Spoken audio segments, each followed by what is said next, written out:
आज हम एक ऐसे चैप्टर में एंट्री लेने वाले हैं जहां से मॉडर्न फिजिक्स की शुरुआत होती है।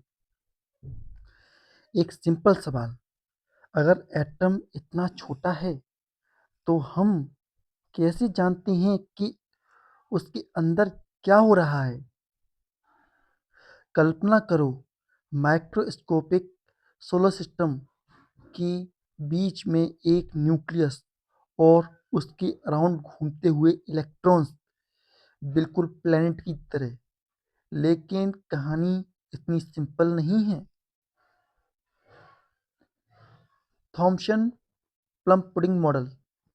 सबसे पहले जे थॉम्सन उन्होंने बोला, एटम एक पॉजिटिव स्फीयर है जिसमें इलेक्ट्रॉन एम्बेडेड हैं। अगर ये मॉडल सही है तो फिर गोल्ड फॉइल एक्सपेरिमेंट ने सबको शॉक क्यों कर दिया? एनरेस्ट रदरफोर्ड ने अल्फा पार्टिकल एक्सपेरिमेंट किया और अल्फा पार्टिकल को गोल्ड फॉइल पर बॉम्बार्ड कराया। एक्सपेक्टेशन, पार्टिकल सीधा निकल जाएगा। रियलिटी, कुछ पार्टिकल बाउंस बैक भी हुए। सोचो, अगर क्रिकेट बॉल से टकर हम्म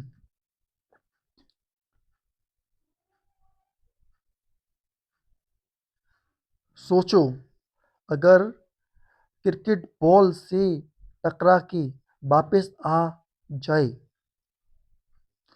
इसका मतलब बॉल के अंदर क्या होगा? कंक्लूजन, एटम का मैक्सिमम स्पेस एम्प्टी होता है और बीच में एक डेंस न्यूक्लियस है। Important result, size of nucleus is 10 to power minus 15 metre, size of atom is 10 to power minus 10 metre. इसका मतलब एटम मोस्टली एम्प्टी ही है। Now problem in Rutherford model. Classical physics के according moving electron should emit radiation and lose energy. Classical physics कहती है कि अगर electron move करेगा तो एनर्जी इमिट करेगा और एनर्जी लूज करेगा। अगर इलेक्ट्रॉन एनर्जी लूज करता है तो क्या वह न्यूक्लियस में गिर नहीं जाएगा? लेकिन एटम स्टेबल है, तो प्रॉब्लम कहाँ थी? क्योंकि ये तो बहुत बड़ी प्रॉब्लम है। तो 1930 में नील्स बोर ने रिवॉल्यूशनरी आइडिया दिया। उन्होंने तीन पोस्टलेट दिए। पोस्टलेट वन, इलेक्ट्रॉन सिर्फ स्पेसिफिक ऑर्बिट में घूम सकता है जिसे स्टेशनरी ऑर्बिट कहते हैं। Postulate two, angular momentum quantise होता है, m b r is equal to n h upon two pi. यहाँ m mass, b velocity, r radius, n principal quantum number, h Planck constant. Nature continuous नहीं बल्कि discrete है, quantize है। क्या हमारी दुनिया एक्चुअली स्टेप में बनी है? Electron, postulate number three, electron जब एक ऑर्बिट से दूसरी ऑर्बिट में जंप करता है तब एनर्जी इमिट या अब्जॉर्ब होती है। Energy difference del E is equal to E two minus E one equal to H B. यहाँ वी जो है फ्रीक्वेंसी है।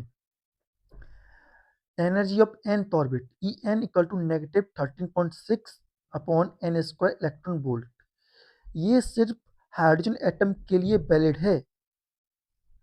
Ground state n equals to 1 equals to negative 13.6 electron volt और excited state में n equal to 2 3 4 dash dash dash.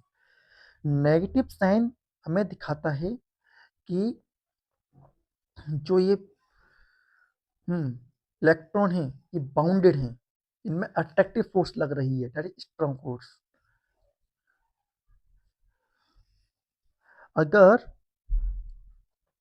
Electron को negative 13.6 electron volt energy चाहिए free होने के लिए, तो क्या होता है जब एग्जैक्ट उतनी एनर्जी मिल जाती है? Answer, ionization. Radius of orbit is r n equal to n square a naught, जहाँ ए नॉट की value 0.53, that is Bohr radius. इसका मतलब हायर ऑर्बिट का रेडियस ज़्यादा होता है।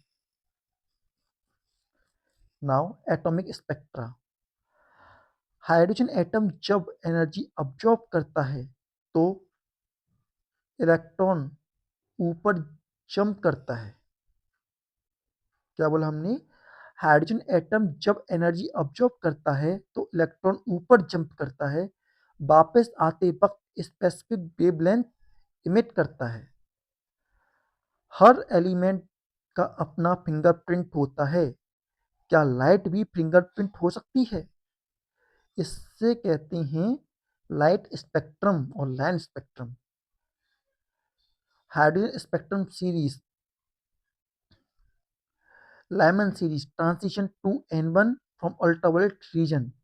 Balmer series transmission to N2 visible region.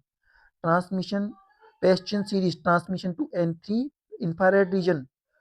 Formula 1 upon lambda equals to R bracket में 1 upon N1 का whole square minus 1 upon N2 का होल स्क्वायर। R यहाँ पर रेड वर्क कांस्टेंट है। R की वैल्यू 1.0972 के बराबर है। अगर ये फॉर्मूला ना होता तो हम स्टार का कंपोजिशन कैसे जान पाते? एस्ट्रोनॉमी में भी ये कॉन्सेप्ट यूज होता है। रेडिएशन। रेडिएशन का मतलब एनर्जी का transfer in the form of wave या particle. Type electromagnetic radiation, particle radiation. Energy of photon E equal to H b और V equal to c upon lambda, तो E equal to h c lambda. अगर wavelength कम होगी तो energy ज़्यादा होगी। तो कौन सी रेडिएशन सबसे डेंजरस होती है? Answer is gamma radiation. Application laser technology, spectroscopy, medical imaging, nuclear energy. एक छोटे से एटम के कॉन्सेप्ट ने दुनिया की टेक्नोलॉजी को कैसे चेंज कर दिया? Think it. आज हमने देखा कि एटम कोई सिंपल पार्टिकल नहीं, ये एक क्वांटाइज यूनिवर्स है जहाँ रूल क्लासिकल फिजिक्स से अलग हैं।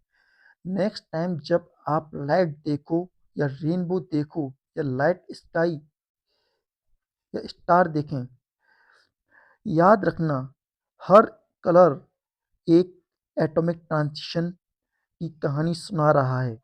और फिजिक्स वही होती है जब इनविजिबल चीज़ों को विजिबल लॉजिक मिल जाता है। अब हम इसको एक कहानी के माध्यम से समझेंगे।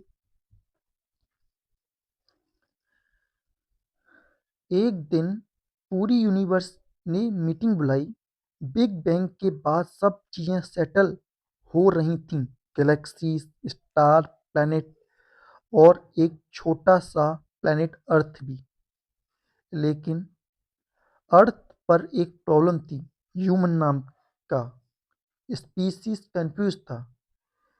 ये सन चमकता कैसे है? स्टार का कलर क्यों होता है? लाइट का सोर्स क्या है? और यहीं से स्टार्ट होती है हमारी स्टोरी। सन अपने आप से बोला, लोग मुझे देखते हैं पर समझते नहीं। अर्थ के साइंटिस्ट ने टेलीस्कोप उठाया और बोला, चलो इन्वेस्टिगेट करते हैं। सबसे पहले आए सर थॉमसन। उन्होंने बोला, एटम एक पॉजिटिव पुडिंग है, इलेक्ट्रॉन उसमें चॉकलेट चिप की तरह एम्बेडेड हैं। यूनिवर्स ने थोड़ा क्लैप किया, लेकिन तभी एंट्री हुई रदरफोर्ड की। रदरफोर्ड ने अपना अल्फा पार्टिकल को गोल्ड फॉइल से पास कराया। उन्होंने एक्सपेक्ट किया था सब सीधा निकल जाएगा, लेकिन कुछ पार्टिकल बाउंस बैक हो गए। पार्टिकल, हाँ, रदरफोर्ड शॉक में, ये क्या? जैसे क्रिकेट बॉल दीवार से टकराकर वापस आ जाता है। कंक्लूजन, एटम का मैक्सिमम स्पेस एम्प्टी होता है और बीच में एक टिनी डेंस न्यूक्लियस है। यूनिवर्स ने स्लो क्लैप किया, लेकिन प्रॉब्लम अभी खत्म नहीं हुई थी। क्लासिकल फिजिक्स चिल्लाने लगा, मूविंग इलेक्ट्रॉन एनर्जी लूज करेगा, रेडिएशन इमिट करेगा। अगर एनर्जी लूज करेगा तो न्यूक्लियस में गिर जाएगा, फिर एटम कोलैप्स हो जाता है, फिर हम एग्जिस्ट ही नहीं करते। यूनिवर्स में टेंशन आ गया। तब एंट्री होती है बोर की। बोर ने बोला, रिलैक्स यूनिवर्स, इलेक्ट्रॉन हर जगह नहीं घूमते, सिर्फ स्पेसिफिक ऑर्बिट में अलाउ है, स्टेशनरी और स्टेट। और उन्होंने फॉर्मूला लिखा, mvr=ns2 पाई।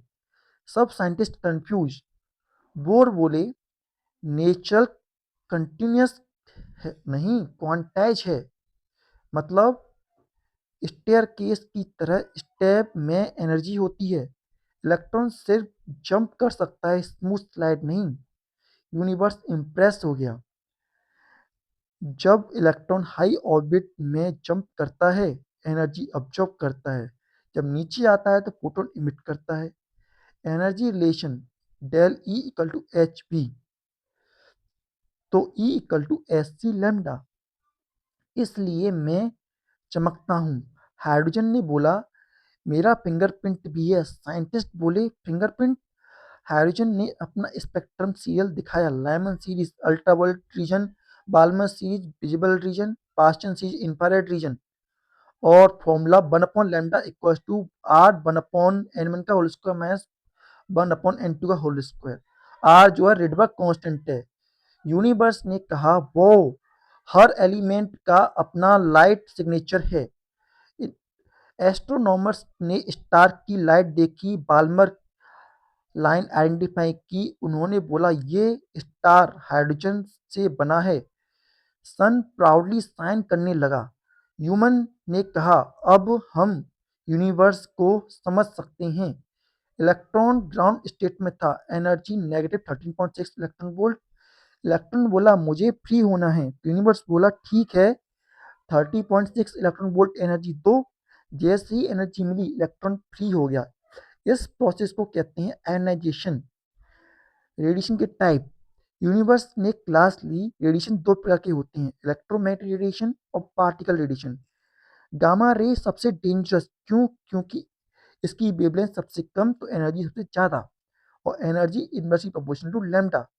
सन ने कहा, एनर्जी और वेवलेंथ बेस्ट फ्रेंड नहीं, अपोजिट बिहेव करते हैं। ह्यूमन ने सोचा, एक छोटा सा एटम पूरी यूनिवर्स का सीक्रेट होल्ड करता है। Laser technology, spectrography, medical imaging सब इसी कॉन्सेप्ट पर बेस्ड हैं। एक दिन इलेक्ट्रॉन ने न्यूक्लियस से कहा, मैं फ्री हो रहा हूँ। न्यूक्लियस बोला, रुक, एनर्जी पेमेंट की रिसिप्ट दिखा। इलेक्ट्रॉन बोला, 30.6 इलेक्ट्रॉन वोल्ट हो चुका है। इलेक्ट्रॉन अप्रूव्ड, और फोटोन बाहर निकला, फ्लैश। ह्यूमन ने देखा रेनबो और बोला, physics is beautiful. Big bang से लेकर सन की लाइट तक, स्टार के कलर से लेकर एटम की ऑर्बिट तक, सब एक सिंपल रूल फॉलो करते हैं, energy is quantized. And universe को कोई रैंडम चाव नहीं, ये एक मैथमेटिकल म्यूजिक है, और हर फोटोन एक नोट है। तो हमने इससे सीखा Rutherford experiment, Bohr postulate, MBR/NH2 pi, energy of nth orbit, radius, ionization energy, spectral C, Rydberg formula, energy formula, ये सारी बातें हमने सीखी। I hope you will got idea and इसने आपको बोर नहीं किया होगा।